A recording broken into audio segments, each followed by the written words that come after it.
I just feel like we still have yet to hear from the men what they're looking for in women, even if it doesn't relate to a woman being traditional. We've yet to tackle that. Then on top of that, someone in the chat mentioned that this is subjectivity. But Mark, I know you mentioned that we're getting into the gray area, but is it not gray? We started this off knowing that these are just opinions. Some of them are related to statistics and some of them are rooted in facts. But however, I feel like all of us here right now are just stating our opinions and what we want. That is subjective. And I'm not saying anything is fact. I'm not saying what I believe is what Koran needs to believe or what I believe is what Keyshawn needs to believe. But I feel like if we're having this panel to discuss our opinions, then that's that. Why are we? I feel like y'all are really doing a poor job of harping on the women as far as the answers to the questions that you're looking for, but y'all are breezing over the questions. Like I just want a woman that don't give up. That's it. I'm simple. I don't want you to make the amount of money I make. I don't expect you to make the amount of money I make. I want a woman that doesn't give up. That's it. Everything else can be worked out. To tag onto what Koran is saying. And when we go back to the statistics of the numbers, the actual statistics, let me just explain it, because I think that a lot of times when you talk about the high value man, most people see like Kevin Samuels and they've heard him talk. I'm actually the high value man in real life. No, like for real, like honestly, I've been through 40 sessions of therapy as a black man. Number one. Could you encourage more men to attend therapy? Hold on. Let's hear what he has to say. I do. I'm a national youth motivational speaker. Means I'm really great with kids. Meaning that if you got a young boy, young teenager, I can help you with that. I got my own money. I live in 2 cities. I got my own money. I got my own house. Got my own car. Got a dream car. I got all that stuff. And I know God intimately in a very intimate way, like fasting and praying throughout the year. So when you talk about the high value man, I'm him. And I'm not even boasting or bragging in that. I'm saying I am actually him. I'm actually a good guy with a good heart. What I'm saying is this is what I have a problem with.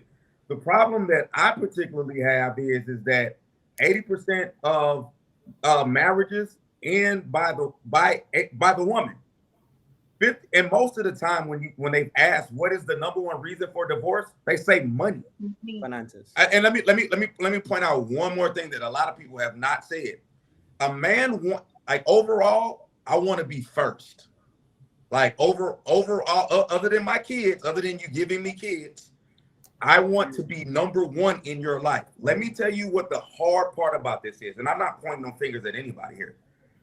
When we normally a boyfriend and girlfriend and dating, you chase me up and down the highway, you call me, you blow my phone up, I blow your phone up, we chase each other. Oh, don't leave me. Oh, I don't leave you. We go back and forth. We are number one.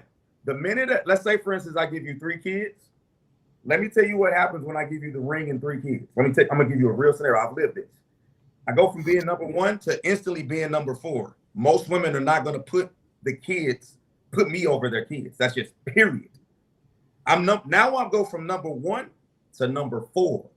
Then once you actually have the kids, now in your mind, I don't know if it's whether it's your friends, I don't know if it's culturally, but something starts to tick to say, if he leaves me, I'm going to have to make sure I take care of these kids. So now your career comes into play. Then the career comes into play. I'm number 5. Now you're going to say, as I grow in my career to get to the next level, I got to go to college. Now I'm number 6. And then when you get into church to handle all those things, this is my honest answer. I go from being number 1 to actually being number 7. And that is a very, very hard thing, because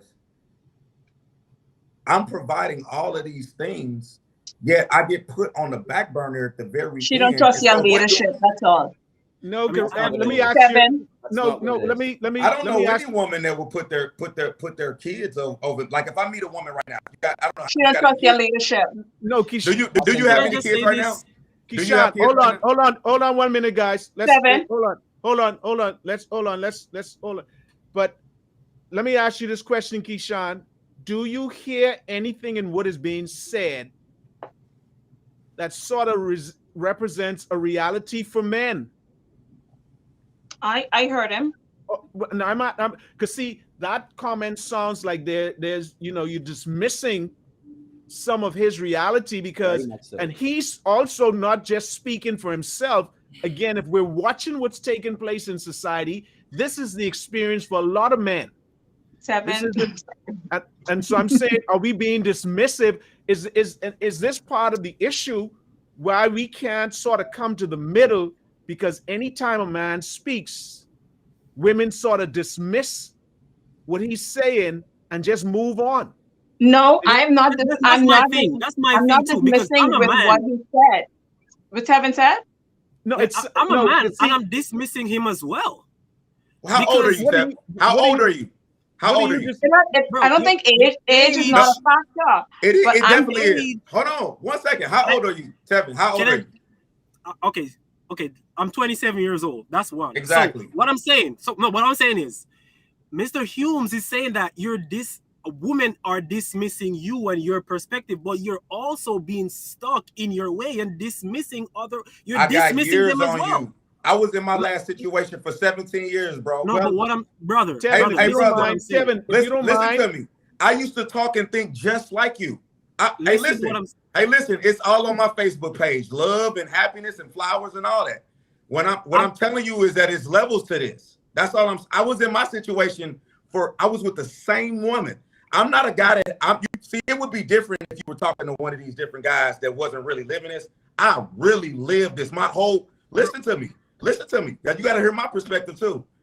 I am a guy, I only have one. I was with one person. All of my kids are all from me. I don't have multiple baby mamas. And she already had a daughter when I met her, and that is my baby too. What I want to add, this is what I'm telling you, is that there's levels to this. I'm 17. I went through a 17-year situation. And what I'm telling you is that I know what you're saying. I felt the same way when I was your age. But unfortunately, as I've grown older, listen to me, hear me out. As I've grown older and I've gone on several different dates, I've gone through marriage, after marriage, I am telling you that the culture is changing right in front of our faces. And very few, oftentimes, I don't even get a thank you for taking. I could take a woman out to a $400 dinner. She wouldn't even tell me thank you. You sound like Tevin. Let me ask you, Tevin, before you comment, Tevin. Before you comment, you and I had a conversation. Could you tell me a little bit about your experience in love and relationship? Okay, so and this is why I'm saying this. Like, put it like this. So let's say for the year I go on a date. No, tell me about because you've been on a date. Don't give me the hypothetical. Let's talk about your lived experience in a relationship. Tell me what you've experienced in your relationship. Let me ask you this question. So, are you in a relationship right now? Yes, I'm in a relationship right now. Okay. How long have you been in a relationship? Probably like a year. A year? Yeah. And how is that going? So far it's going good. Yeah. But this is what I'm saying. So the conversation that me and you had the other day. So, and this is I'm going to give it like an overall scenario. Let's say for the year I go on several dates for the year, or 6 dates or 5 dates. Based on the type of woman that I've selected to go on dates with, you have like 15 or 20% of them that didn't meet, based on overtime and experience and what we've gone through, wasn't the type of woman that I was looking for. And it happens in the dating. Hey, let me ask you a question real quick, Tevin. But majority of the dates that I go on, or women that I interact with, are women that are actually complimenting me for what I want and not what I look for in a woman. I want to hold your here's the question. Wait, I want to ask the question. Are you looking to be married? Exactly. Let's go. Yes. Okay, can I ask a question? So let me get one question in. Yeah. One question, just one. Okay. Let me finish this question. Okay, go ahead. So your aim in all of the dating, and this is to be married. So you're now. When was the last relationship that you had before this one? Before the one that I'm in? Yes. Like a year after that. A year? When you say, you mean a year prior? Yes, a year prior. Yeah. How long was that relationship? That was like 8 months. Like 8 months, 9 months. So spiritually, why did you not make a connection? You do the meditation stuff. You go out intentionally looking. Why didn't it work? Okay, because the thing is, she was a Hispanic woman, right? So culturally, I mean, talking to her, going into the initial dating phase and stuff like that, we actually moved in together. Right. That's how serious it was. Okay. Who was okay? So you both were serious. Yeah, we were serious in a relationship. Okay. And it's so funny because this was like an absurd situation. So we moved in together we was living together for about like 5-6 months, and then I met her, like, you know, those Hispanic. I met her type of people. But what I start realizing, and I don't want to sound like, you know, they're not. No, that's fine. That's fine. But what I start realizing was that she wanted to take on more of a dominant role, like her family, you know, they wanted her to be more dominant in the relationship, because they was telling me, you know, yeah, you know, we're Hispanic women, that's what we do. We normally tend to lead, and our men normally tend to, you know, be more, conservative. And as we grow into the relationship, I was realizing traits where she was actually trying to, you know, be the leader in the relationship. She was being a modern woman. She was being a modern woman. Yeah, I guess, yeah, she was. No, but I don't think if she was being a modern woman, she was culturally. That's how they say they're as people. Hispanic women are culturally more dominant women who take on the lead more than men. Hey, Tevin, let me tell you something really quick on this too. You know how, and this is why I want to bring up age, because a real man, we don't move women in unless we marry them.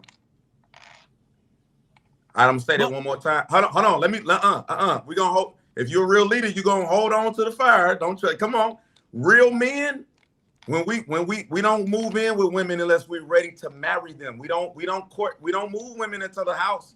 And you should have done all of your research first. And that's what I'm saying. You lack a little bit of the experience. Let me tell you from my point of view.